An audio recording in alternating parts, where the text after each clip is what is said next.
મિત્રો મહેરબાની કરીને આપને એક વિનંતી છે કે રીલને સ્કીપ ના કરતા અને રીલને પૂરી જોજો, કેમ કે આ તમારા જીવનને ખૂબ ઉપયોગી આ રીલ સાબિત થઈ શકે છે. ભારત સરકારના મિનિસ્ટ્રી ઓફ હોમ અફેર્સ દ્વારા એક સેવા ચાલુ કરવામાં આવી છે અને ખૂબ સરસ મજાની એપ્લિકેશન એમના દ્વારા બનાવવામાં આવી છે. એપ્લિકેશન છે 112 ઇન્ડિયા. આ એપ શું કામ કરશે તમને જણાવી દઉં. જો કોઈ પણ જગ્યાએ તમારે અત્યારે ફોન કરવો હોય પોલીસને, એમ્બ્યુલન્સને, ફાયરને, તો તમે શું કરતા હોય છે? નંબર યાદ રાખવા પડતા હોય છે અને પછી આપણે ડાયલ કરવા પડતા હોય છે. પણ હવે એવું કરવું નહીં પડે, કેમ કે ભારત સરકારે એક એપ લોન્ચ કરી છે 112 ઇન્ડિયા કરીને. પ્લે સ્ટોર પરથી તમારે ડાઉનલોડ કરવાની રહેશે. એપ તમે ડાઉનલોડ કરશો એટલે તમને પૂછશે કે તમે કયા રાજ્યના રહેવાસી છો. ત્યાં તમારે ગુજરાત સિલેક્ટ કરવાનું છે.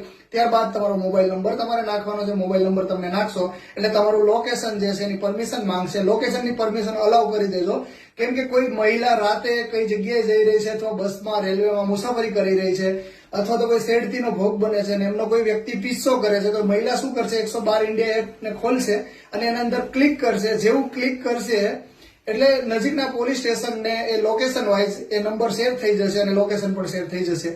જો મહિલા ફોન નહીં રિસીવ કરી શકે તો પોલીસ દ્વારા પોતાનું ઓટો લોકેશન લઈ અને 5 જ મિનિટમાં પોલીસ દ્વારા મદદ મળી શકે છે. અને આમાં એક સુવિધા બીજી પણ છે કે જો તમે કોઈ પણ લોકેશનની નિયર બાયમાં છો અને કોઈ વોલેન્ટિયર નજીકમાં જોડાયેલા હશે, એ પણ આપની મદદે પહોંચી શકશે. તો આ રીલને વધુમાં વધુ લોકો સુધી શેર કરજો અને રીલ જે છે તમે પણ અત્યારે જ ડાઉનલોડ કરો અને રજીસ્ટ્રેશન કરો.